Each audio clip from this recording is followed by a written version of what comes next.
Es de madrugada en las montañas rocosas de Estados Unidos. Un lugar bastante remoto. Exacto. Septiembre de 1859, plena noche. Y de repente, un grupo de mineros del oro se despierta, se frotan los ojos en la oscuridad y empiezan a encender el fuego para preparar café. Totalmente convencidos de que ya ha amanecido, claro. Eso es. El motivo de semejante confusión era que el cielo, literalmente ardía con unas auroras boreales tan intensas que iluminaban el paisaje con la claridad del día. ¿Una barbaridad? Y no era un fenómeno aislado, ¿eh? En el noreste del país, la gente salía a la calle en mitad de la madrugada y, fíjate, podía leer la letra pequeña del periódico usando única y exclusivamente la luz que emanaba del cielo nocturno. Es una estampa histórica cautivadora, sobre todo porque proporciona una medida visual, digamos, casi instantánea, de la magnitud de la energía involucrada en ese momento. Ya, es que cuesta imaginarlo. O sea, esa luz no era el sol despuntando en el horizonte, sino la atmósfera terrestre reaccionando a un impacto electromagnético de proporciones colosales. Y por eso, el objetivo de este análisis a fondo hoy es, sumergirnos en los documentos de aquel incidente, lo que hoy se conoce como el infame evento Carrington. La tormenta geomagnética más bestial jamás registrada. Sin duda, la misión es comprender la mecánica de lo que ocurrió exactamente, desentrañar la física que desató ese caos y, sobre todo, analizar las implicaciones que un impacto idéntico tendría para la red tecnológica y agrícola del mundo actual. Que no serían pocas, desde luego. Para nada. Porque, solemos imaginar las erupciones solares como alguien tirando una piedrecita a la superficie de un lago tranquilo. Generan unas pequeñas ondas, invisibles, que viajan por el espacio, llegan a la Tierra y tal vez pintan una bonita aurora en los círculos polares. Y la vida sigue, claro. Exacto, y la vida sigue. Pero el evento Carrington requeriría cambiar de escala por completo. Sí, totalmente. Sería el equivalente a que un meteorito del tamaño de una montaña impactara de lleno en ese lago. Madre mía. Generando un tsunami magnético gigantesco que cruzó el vacío interplanetario y chocó de forma ultraviolenta contra el escudo de nuestro planeta. O sea, un choque frontal. Eso es. Y al igual que un tsunami oceánico no se limita a mojar la arena de la playa, sino que penetra kilómetros tierra adentro, esta tormenta espacial no se quedó en los polos. No, que va. Las auroras bajaron a latitudes que, cuando lees los registros parecen un error tipográfico. Sí, es que es de locos. Los documentos recopilan avistamientos en lugares tan al sur como Hawái, el centro-sur de México, Cuba e incluso Colombia. Colombia, fíjate. Sí, a poquísimos grados por encima del ecuador terrestre. Hay una cita del periódico Baltimore American del 3 de septiembre de ese año que describe el cielo cubierto por una nube luminosa superior a la de la luna llena, pero con una, cito textualmente, suavidad y delicadeza indescriptibles. Qué poético, ¿verdad? Muy de la época. Y un minero en Australia, C.F. Herbert, relató cómo corrientes de luz de colores cambiantes subían hasta el cenit para fundirse en un púrpura intenso. Y los relatos, claro, subrayan cómo las mentes científicas veían en ello las maravillas de la naturaleza. Mientras que otros, me imagino, se preparaban para el fin del mundo. Básicamente. A ver, es que ver auroras en latitudes tropicales exige una compresión extrema de nuestro campo magnético. ¿A qué te refieres exactamente con compresión? Bueno, la energía cinética del viento solar fue tan aplastante que empujó ese escudo protector nuestro, que normalmente se extiende a decenas de miles de kilómetros, y lo acercó peligrosamente a la superficie de la Tierra. Vale, entiendo. Como si aplastaras un globo. Exacto. Y eso permitió que las partículas cargadas del Sol penetraran en la atmósfera en zonas donde la noche suele ser completamente oscura. Ya. Y el problema es que este tsunami invisible no se limitó a pintar el cielo con una paleta de neón. Empezó a jugar con la incipiente red global de telégrafos. Ahí es donde la cosa se pone fea. Las crónicas hablan de líneas colapsando en toda Europa y Norteamérica. Había chispas saltando literalmente de los postes de madera. O sea, fuego en los postes. Fuego, sí. Operadores recibiendo severas descargas eléctricas al rozar los manipuladores Morse y un persistente olor a ozono quemado en las oficinas. Vale, ¿vamos a desgranar esto? Sí, porque suena a ciencia ficción. Suena a magia negra total. Pero entiendo que hay un principio electromagnético muy básico operando a escala planetaria, ¿no? Sí, a ver, el principio detrás de todo ese caos en las oficinas de telégrafos es la ley de Faraday de la inducción electromagnética. Vale. Para visualizarlo sin entrar en fórmulas matemáticas, imaginemos que el campo magnético de la Tierra es como una inmensa manguera invisible que envuelve el planeta. De acuerdo, una manguera. Cuando ese campo magnético fluctúa y vibra de forma ultraviolenta debido al impacto de la tormenta solar, actúa como una bomba hidráulica. Ah, claro. Y esa bomba empieza a empujar los electrones que están, digamos, tranquilos, dentro de los largos cables de cobre del telégrafo. Las líneas telegráficas se convirtieron, inadvertidamente, en antenas gigantes de cientos de kilómetros. Captando esa variación magnética. Eso es, captando la variación y transformándola en corriente eléctrica real.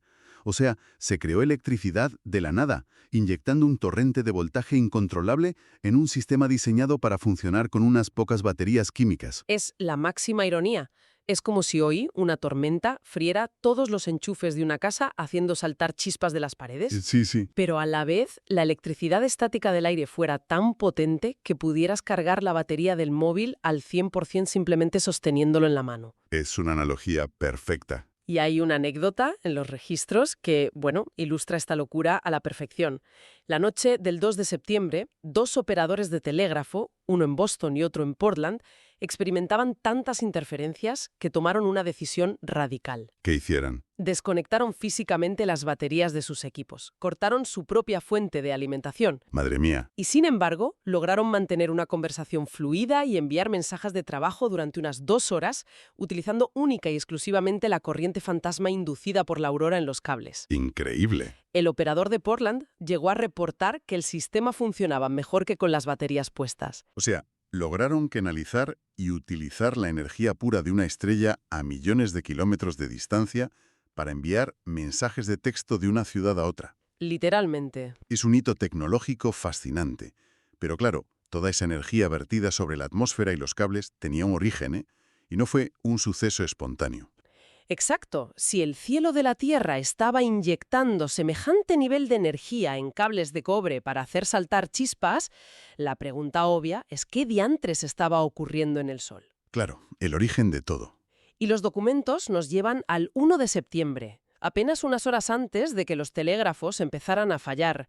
Dos astrónomos británicos, Richard Carrington y Richard Hodgson, observaban la superficie del Sol por separado. Proyectando la imagen del telescopio sobre una pantalla, me imagino, para no quedarse ciegos. Eso es. Y ambos presenciaron un destello intensamente brillante y con forma de riñón dentro de un inmenso grupo de manchas solares.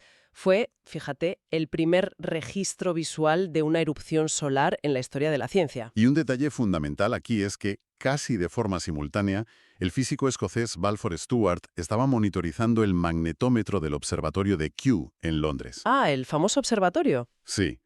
Y bueno, para aclarar, un magnetómetro no es más que un instrumento extremadamente sensible, como una brújula muy sofisticada que registra minúsculas variaciones en el campo magnético local. Vale.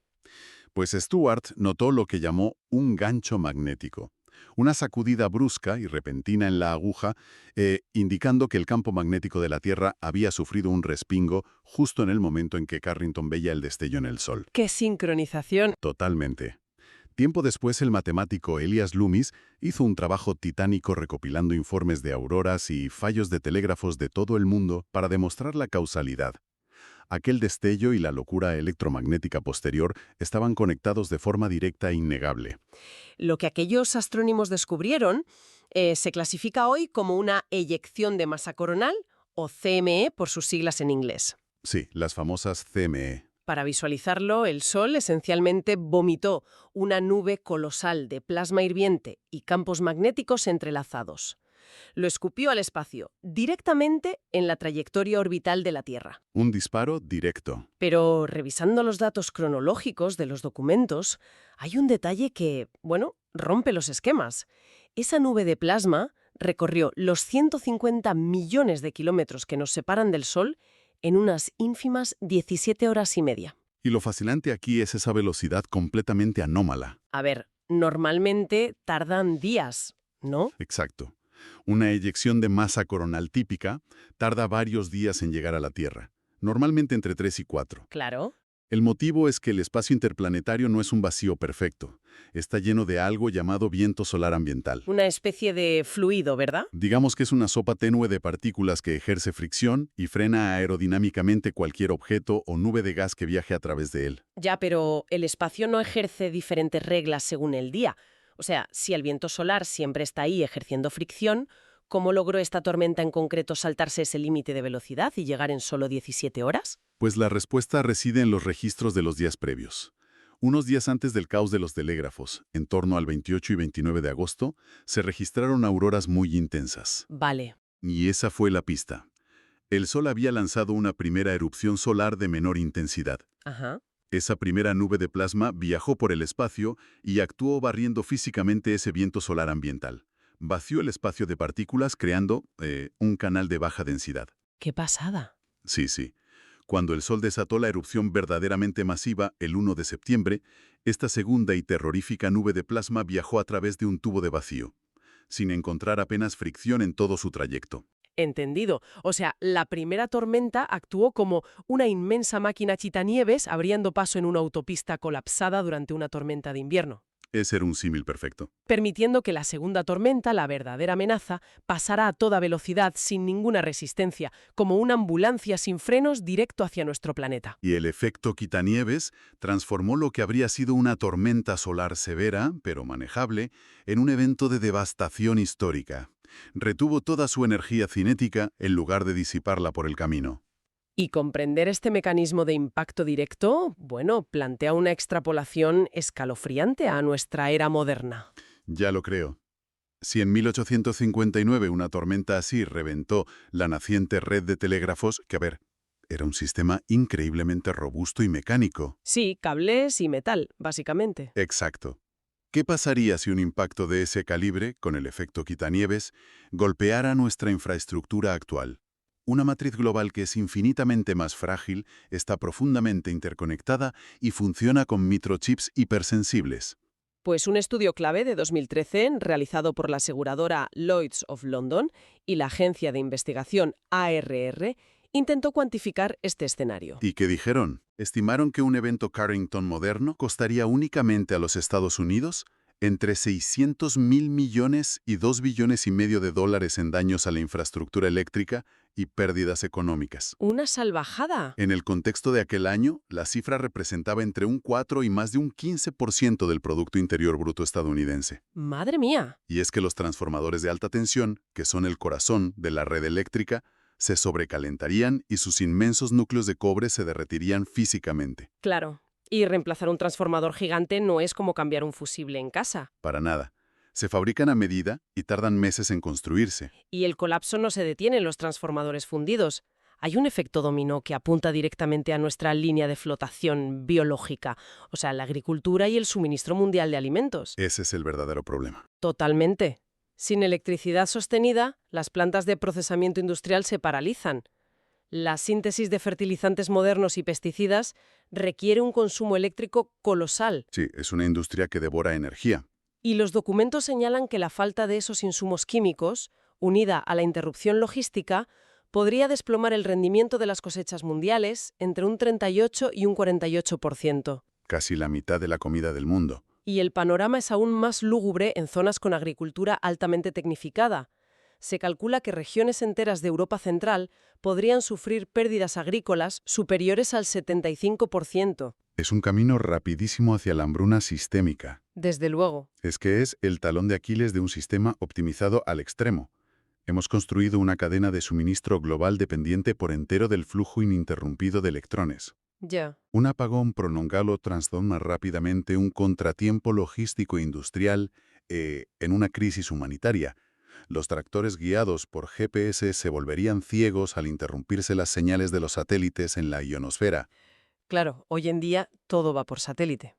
Las bombas de agua eléctricas dejarían de regar los cultivos y la refrigeración de los alimentos perecederos desaparecería. Cifras de billones de dólares, transformadores fundidos en todo el planeta y un colapso agrícola masivo. Y, a ver, aquí es donde la cosa se pone realmente interesante. A ver, porque escuchando este nivel de catastrofismo resulta inevitable cuestionar los datos. ¿No rozan estas previsiones el territorio del guión de Hollywood? Bueno, es una duda razonable. Al fin y al cabo, Lloyds es una aseguradora.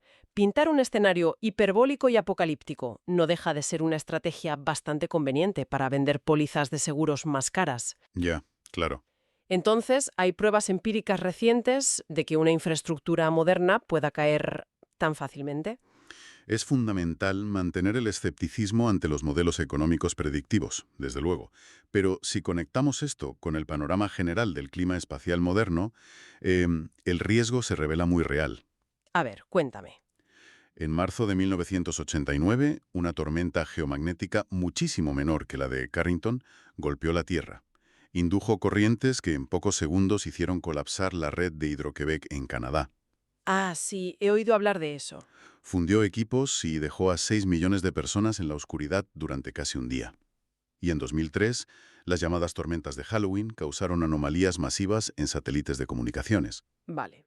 Y más recientemente, en mayo de 2024, presenciamos auroras boreales en latitudes insólitas como Puerto Rico. Sí, aquello salió en todas las noticias. Exacto, fue un evento que interrumpió y degradó significativamente los sistemas de navegación GPS en todo el hemisferio norte, paralizando equipos ardícolas de precisión. O sea, la amenaza al GPS subraya esa enorme dependencia tecnológica de la que hablábamos. Totalmente. Y el golpe de realidad definitivo, el que disipa cualquier acusación de alarmismo comercial, ocurrió el 23 de julio de 2012. ¿Qué pasó ahí? Ese día, los observatorios solares detectaron la erupción de una supertormenta de clase Carrington. Una eyección colosal, con el mismo efecto quitanieves del que hablábamos antes, salió disparada del Sol y barrió la órbita terrestre. ¡Ostras! El único y exclusivo motivo por el que no paralizó la civilización fue porque nuestro planeta había pasado por esas coordenadas exactas del espacio 9 días antes. 9 días. O sea, la ruleta rusa cósmica giró, el Sol apretó el gatillo, pero la recámara frente a nosotros estaba vacía por una ventana de tiempo absurda. Literalmente nos libramos por los pelos. Sabiendo que esquivamos ese disparo directo hace apenas una década, surge la urgencia de buscar hacia atrás en el tiempo. Si queremos prepararnos, necesitamos saber con qué frecuencia el Sol se despierta con este nivel de violencia. Es la gran pregunta de la astrofísica ahora mismo. Claro, es el evento de 1859, una rareza estadística que ocurre una vez cada 100 años o algo que ocurre cada 10.000. Ante la falta de magnetómetros en la antigüedad, los investigadores han tenido que recurrir a la paleoclimatología, buscando fantasmas energéticos atrapados en el hielo polar y en los anillos de los árboles. Qué interesante. El proceso consiste en buscar firmas isotópicas anómalas. Cuando las partículas de alta energía de una supertormenta solar impactan contra la atmósfera terrestre, bombardean los átomos de oxígeno y nitrógeno. Vale. Esta colisión altera su estructura nuclear y crea isótopos específicos como el berilio 10 o el carbono 14. Claro, el carbono 14 es la clave de todo esto. Exactamente. Esos isótopos cosmogénicos recién horneados en la atmósfera alta acaban oxidándose y formando dióxido de carbono. Y ese dióxido de carbono baja con las corrientes de aire, llueve sobre los bosques y los árboles lo respiran durante su ciclo de fotosíntesis. Así es como funciona. Así, la madera incorpora ese carbono 14 alterado en el anillo de crecimiento exacto de ese mismo año. Es una huella dactilar temporal grabada en madera de lo que hizo el Sol hace milenios. Una descripción muy precisa del mecanismo, sí. Y escaneando miles de anillos de madera antigua en todo el planeta, la científica Fusa Miyake y otros equipos descubrieron picos brutales de radiación. Los famosos eventos Miyake, ¿no? Exacto, ahora se conocen así. Encontraron firmas de impactos gigantescos en los años 774 a 775 de nuestra era. Y posteriormente, en los años 993 a 994. O sea, la Edad Media. Sí, y las concentraciones de carbono 14 sugieren que el evento del año 774 fue, atención, al menos 10 veces más masivo que el evento Carrington. Madre mía, 10 veces más. Es una escala de liberación de energía difícil de concebir. Además, se han detectado indicios de otro evento colosal que asoló el planeta alrededor del año 7176 a.C. Ya. Pero, a ver, al indagar en las fuentes sobre estos registros paleoclimáticos, asoma un debate científico bastante tenso. Sí, la ciencia nunca es aburrida.